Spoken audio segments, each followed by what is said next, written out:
Hello technician ভাইরা, আসসালামু আলাইকুম। আশা করি টেকনিশিয়ান ভাইরা ভালো আছেন। আপনাদের তো আল্লাহর রহমতে আমি ভালো আছি। তো এই মুহূর্তে আমার হাতে একটি সেট আছে, ভিভো কোম্পানির একটি টাচ ফোনটির মডেল হচ্ছে Y91C। তো Y91C এই সেটটি প্রবলেম হচ্ছে, দেখেন টেকনিশিয়ান ভাইরা। তো সেটটি আমি খুলে নিয়েছি আগেই। তো সেটটি চার্জে দিলে দেখেন এই যে এখানে একটি লেখা ওঠে, চার্জিং লাইনটা পায়, কিন্তু পাওয়ার সাথে সাথে এখানে একটি মেসেজ আসে, দেখেন এই যে এখানে একটা মেসেজ আসবে। তো এটাই হচ্ছে মূলত সমস্যা, এই জন্য দেখেন এই যে লেখা উঠছে। তো এর জন্য সেটে চার্জ উঠতেছে না, এটাই হচ্ছে মূলত সমস্যা। তো আমাদের সেটটি চালু আছে, দেখেন এই যে আমাদের সেটটি রান আছে। তো চার্জিং লাইন পায়, কিন্তু আমাদের ওই মেসেজটা আসে এবং আমাদের চার্জ ওঠে না, এটাই হচ্ছে মূলত সমস্যা। তো এখন আমরা এই সেটটিকে কাজ করব এবং ঠিক করে দেখব যে আসলে সেটের প্রবলেমটা কোথায়, এটা আমরা দেখব। তো আমাদের সেটটি রান আছে। তো যেহেতু আমাদের সেটটি রান আছে, শুধু খালি আমাদের চার্জটা উঠতেছে না, এটাই হচ্ছে প্রবলেম। তো এখানে চার্জিং লাইনটা কানেক্ট করার সাথে সাথে এখানে চার্জিং লাইনটা পাওয়ার পরেই ছেড়ে দেয়। তো এটাই হচ্ছে মূলত সমস্যা। আর ওই মেসেজটা আসে, রানিংয়ে কোনো মেসেজ আসে না। সেট রান থাকলে চার্জে ঢুকালে কোনো লেখা আসে না, কিন্তু বন্ধ করে দিলে ওই মেসেজটা আসে। আপনাদেরকে দেখাচ্ছি। আসলে এই ধরনের সমস্যা হইলে অনেক টেকনিশিয়ান ভাইরা বলে যে চার্জিং আসে প্রবলেম, কি অনেক জায়গায় সমস্যা। তো আমি ছোট্ট একটি সিম্পল কাজ করে আপনাদেরকে আজকে দেখাবো যে আমাদের সেটটি চার্জ আছে 3%। তো এখন এই যে আমি চার্জে কানেক্ট করব, কানেক্ট করার সাথে সাথে এখানে লাইনটা পাওয়ার সাথে সাথে আর চার্জিং লাইন পাওয়ার সাথে সাথে ছেড়ে দেবে, এটাই হচ্ছে সমস্যা। তো এর জন্য আমি এই যে এখানে বন্ধ করে নিলাম সেটটি, ব্যাটারিটা খুলে নিলাম। নেওয়ার পরে এই যে এখন আমি চেক করে দেখব, দেখেন এই যে আমাদের বন্ধ অবস্থায় মেসেজ আসে, রানিং অবস্থায় মেসেজ আসে না। ওখানে চার্জিং শো করার সাথে সাথে আবার ডিসকানেক্ট হয়ে যায়, কানেক্ট হওয়ার পরে ডিসকানেক্ট হয়ে যায়। তো এটাই হচ্ছে মূলত সমস্যা। তো এর জন্য দেখেন এই যে মেসেজটা আসে। তো এর জন্য এখন আমি প্রথমত এখান থেকে আমি ব্যাটারিটা খুলে নেব। নেওয়ার পরে এখান থেকে আমি মাদারবোর্ডটি খুলে নেব। নেওয়ার পরে আমি কাজটি করব, ছোট্ট একটি সিম্পল কাজের মাধ্যমে কাজটি আমি করব, কারণ অতি সাধারণ কাজটি।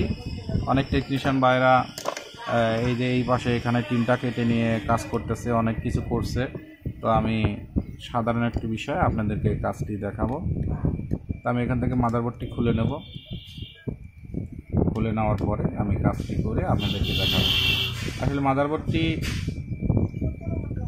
খুলে নেওয়ার পরে আমি প্রথমত এখান থেকে মাদারবোর্ডটি খুলে নেব। তো আমাদের প্রবলেমটা হচ্ছে এইখানে হলো প্রবলেম। তো আমি এখানে একটি টেপ দিয়ে দেব, কালো টেপ দিয়ে দেব, এই যে এখানে দেখেন। তো কালো সাদা যে কোনো ধরনের টেপ আপনারা দিয়ে দিবেন, আশা করি আপনাদের কাজটি হয়ে যাবে। দেখেন এই যে এটা হচ্ছে সেন্সরের লাইন থেকে সমস্যা হইলে এই ধরনের সমস্যা হয়। এই জন্য চার্জ ওঠে না, গরম হয়ে যায়, সেটা আগুনের মতো গরম হয়। তো আমার এই ধরনের ভিডিও আর একটা করা আছে, তো এটা হচ্ছে এই প্রবলেম। তো আমি চাইলে আমার চ্যানেলে যা আপনারা দেখতে পারেন। আমার চ্যানেলের নাম হচ্ছে বিডি আইসি মাস্টার 2। তো এই দেখেন এই যে এখানে আমি এখন ওখানে সাদা টেপ দিয়েছি, আপনি সাদা টেপও দিতে পারেন এবং কালো টেপ, যে কোনো ধরনের টেপ যে কোনো কিছু দিতে পারেন ওখানে। শুধু খালি ওখান থেকে লাইনটা জানি না পায়, ডিসকানেক্ট হয়ে যায়। দেখেন এই যে আলহামদুলিল্লাহ এখানে এই যে চার্জে দিয়েছি, দেখা যাক।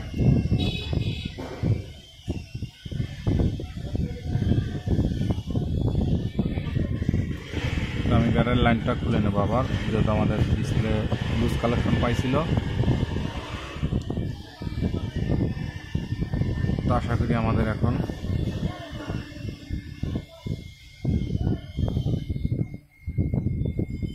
আলহামদুলিল্লাহ দেখেন এই যে আমাদের চার্জিং লাইনটা পাইছে। এখন আমাদের চার্জটা উঠবে, দেখেন এই যে আমাদের চার্জটা উঠতেছে। ছোট্ট একটি স্যাম্পল কাজের জন্য অনেক টেকনিশিয়ান মাদারবোর্ডে চার্জিং আইসি কাজ করে, অনেক কিছু করে, কিন্তু আসলে সমস্যাটা ওখান থেকেই সমস্যা হয়। দেখেন এই যে আমাদের চার্জটা পাইছে এবং আমি এখন সেটটি চালু করে দেখব যে আমাদের রানিং অবস্থায় আমাদের চার্জিং লাইনটা পায় কিনা, এটাও আমরা দেখব।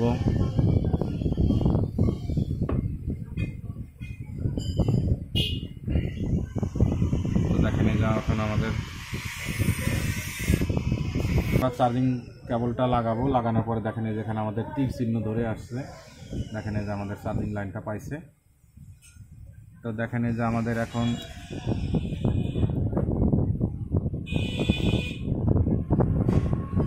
আমরা চার্জিং লাইনটা কানেক্ট করব। কানেক্ট করার সাথে সাথে দেখেন এই যে আমাদের এই যে চার্জিং লাইনটা পাইছে। তো আশা করি টেকনিশিয়ান ভাইরা আমার ভিডিওটি দেখে ভালো লাগলে লাইক, কমেন্ট এবং শেয়ার করবেন। আর দেখেন আসলে সেটার মূলত সমস্যা ছিল আমাদের মূলত সমস্যা ছিল এখানে, আমাদের এই যে এইখানে সমস্যা ছিল, এই যে এখানে শুধু খালি এখান থেকে লাইনটি ডিসকানেক্ট করে দেওয়ার পরের থেকেই আমাদের কাজটি হয়ে গেছে। তো আবার আপনাদেরকে চেক করে দেখাচ্ছি।